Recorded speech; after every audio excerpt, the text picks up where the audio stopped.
Welcome to Earth+Flax Studio. Today we are in Chapin Park National Historic District in South Bend, Indiana. And the house behind me is an active restoration site. What's excellent about this facade for us today is to show the three different scenarios when painting with linseed oil paint.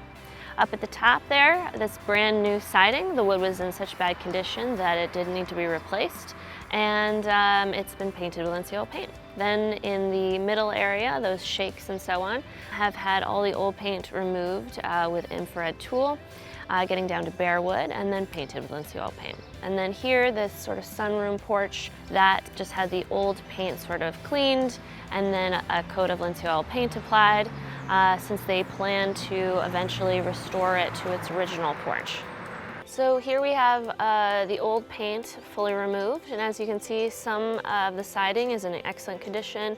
Some we have some decent sized cracks.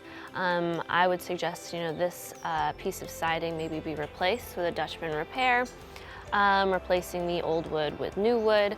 And then you can use the linseed oil putty in these small cracks and around the nail holes and paint immediately with linseed oil paint. So something I really enjoy about this project is that the homeowner has mixed their own custom colors using the Viking brand of linseed oil paint.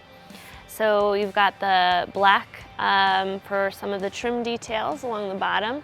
You have a 50-50 black to white ratio for the dark gray, and it creates this like really rich kind of slate gray. Then of course you've got the white trim, the Viking yellow for some of the accents, and then a lighter gray mixed that you can see up here to my right.